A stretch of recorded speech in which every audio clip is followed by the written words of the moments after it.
Fala galera do Cine Pop, aqui quem fala é o Thiago Nola e agora eu posso trazer para vocês em primeira mão a crítica completa de Animais Fantásticos, Os Segredos de Dumbledore. Então continua assistindo e confere o que a gente achou do filme. We can try to make things right.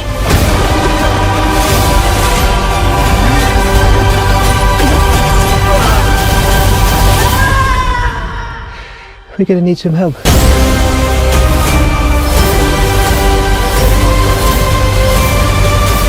Para aqueles que são tão fãs de Harry Potter quanto este aqui que vos fala, Animais Fantásticos começou de um jeito bem legal, com um filme que saiu alguns anos depois do término da franquia original, né?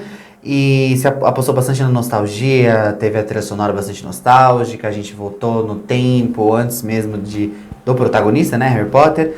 E só que o segundo filme deu uma desandada bem grande, umas pontas soltas, uma direção um pouco fraca, assim, que já deixa a gente com pé frio para os outros filmes que já foram confirmados pela própria J.K. Rowling. E agora a gente retorna com um terceiro capítulo, chamado Animais Fantásticos, Os Segredos de Dumbledore. Eu garanto para vocês, assim como eu falei nas primeiras impressões, que o filme é bem melhor que o segundo. Eu ainda não acho que é melhor que o primeiro, mas já começa a colocar a franquia de volta nos trilhos, começa a responder algumas questões e deixa a gente um pouco mais animado com a introdução de vários personagens novos. E, no geral, é uma diversão garantida. Então, você não vai perder o seu dinheiro assistindo no cinema o filme. E não tem nada de novo, mas essa não parece ser a intenção do filme. A ideia aqui é criar uma aventura fantástica e mágica, expandir o universo da J.K. Rowling. E o filme faz isso com uma solidez bastante visível. Depois de tantas polêmicas, né, envolvendo a própria Rowling, envolvendo o Ezra Miller, envolvendo Johnny Depp, como eu já tinha falado, a gente ficou com um pezinho atrás pro terceiro capítulo, mas as coisas parecem ter mudado, porque a gente teve várias adições ao elenco, e a gente teve o retorno do Steve Kloves para o cargo de roteirista, né? Ele assinou o roteiro junto com a J.K. Rowling e ele já trabalhou na franquia Harry Potter em quase todos os filmes. Então é muito bom ver ele de volta, ter ele de volta, porque ele consegue aparar as pontas soltas da história e fazer com que cada ação tenha uma reação e que as coisas comecem de um jeito e culminem numa coisa interessante no final, uma coisa que faz sentido e não uma coisa solta que não vai mais ser retratada no filme. Claro que o filme comete alguns deslizes no meio do caminho, ele tropeça em aspectos técnicos, né, essencialmente, mas o roteiro é a segunda melhor coisa do filme depois das atuações. A gente sabe que o elenco é um elenco de peso, como a gente já viu nos outros filmes. E então são algumas escolhas técnicas, algumas escolhas de direção. O David Yates volta para a cadeira de direção e imprime a mesma identidade dos outros filmes, tanto de Animais Fantásticos, quanto os 4 últimos filmes de Harry Potter, que ele também comandou. Então não tem uma coisa muito original. Eu acho que esse é um problema que fica marcado porque não tem a busca pelo novo, e sim uma cópia do que a gente já viu.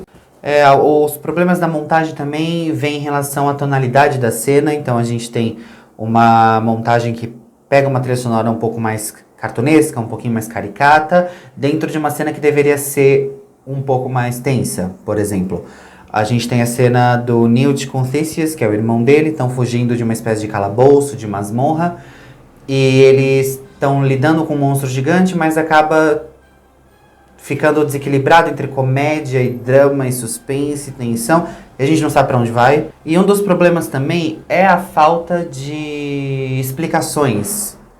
Como eu falei no começo, responde algumas perguntas, mas sobre o Dumbledore, sobre o Grindelwald, sobre como eles eram amantes, finalmente falaram sobre isso, né? Depois de várias fanfics que a J.K. Rowling criou, mas algumas subtramas não ficam muito claras, exatamente. Então, a gente tem que inferir, a gente tem que basicamente fazer o trabalho inteiro, tem que inferir para falar, tá, agora eu compreendi o que aconteceu naquele ato, só no final que vai entender, e algumas coisas ficam sem explicação. Mas é um bom caminho para colocar a franquia de volta nos trilhos, colocar de volta no eixo, e tem muito a ser explorado. Infelizmente, esse potencial não é explorado por completo aqui, mas a gente pode se divertir bastante com o elenco. A gente tem o Ed Redmayne fazendo um ótimo trabalho, o Jude Law fazendo um ótimo trabalho, E principalmente o Mads Mikkelsen, que substituiu o Johnny Depp como o Grindelwald, o principal vilão da trama.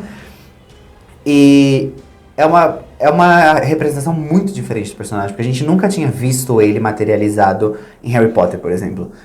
Mas a gente conseguiu ver ele agora de uma maneira que é unidimensional em relação às caricaturas que o Johnny Depp fazia, né? Ele já estava conhecido muito por fazer essas caricaturas, esses exageros.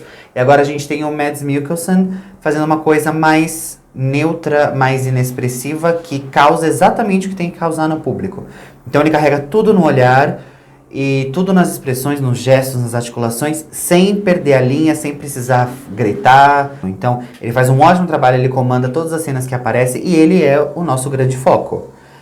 E é claro que eu não posso deixar de mencionar a nossa queridinha e lendária atriz brasileira Maria Fernanda Cândido, que foi escalada para o elenco e fez sua estreia no Mundo Mágico como a Vicência Santos, que é uma grande bruxa que está concorrendo à presidência do Mundo Mágico, por assim dizer, e ela vê um obstáculo quando o Grindelwald ganha a atenção do público, conquista o público com umas ideologias separatistas em relação ao mundo dos bruxos, ao mundo dos humanos, como a gente já viu nos outros filmes, né? Aqui é explorado um pouco mais. E ela... A Maria Fernanda não tem muitas falas, mas esse filme prova que ela não precisa. Porque no momento que ela aparece, a gente olha pra ela e a gente vê aquele ar de elegância, aquela pose maravilhosa... E ela tá simplesmente tirar o fôlego. Ela também, assim como o Mads Mikkelsen, apesar dele ter muitas falas, né? Ela carrega tudo no olhar, ela aparece em alguma cena, mas quando ela aparece a gente quer ver ela. Porque, né, somos brasileiros e a gente quer ver o Brasil representando lá fora. E, no geral, então, o filme é bem divertido. Vocês podem ter certeza que vocês vão se divertir no cinema. É uma boa pedida para um final de semana, mas não esperem grandes coisas. O visual é fantástico, a gente já sabe, né? E, né, sem trocadilho, porque o nome do filme é mais fantástico, mas o visual é deslumbrante, a gente já sabia disso. Tem a introdução de várias criaturas mágicas, incluindo uma chamada Qilin, que é uma das mais puras e cobiçadas, né, por aqueles de coração maligno, por assim dizer. Então, essa criaturinha, o Qilin, ela é muito fofa, vocês vão adorar, é o novo pelúcio, quem sabe, né? E o Qilin tem uma capacidade de premeditar um grande líder, que pode já ter nascido, mas que está prestes a fazer uma coisa muito grandiosa. Então temos a introdução de novas criaturas mágicas, temos o retorno das criaturinhas mágicas dos outros filmes que a gente é apaixonado. E eu posso garantir que vocês vão adorar a produção, por mais que ela desande um pouco e tenha muitos altos e baixos, né? A gente, querendo ou não, a gente fica um pouquinho animado para os outros capítulos para ver se vai melhorar mais. Mas é isso, galera. Espero que vocês tenham gostado da crítica. Assistam Animais Fantásticos, Os Segredos de Dumbledore nos cinemas. E até a próxima!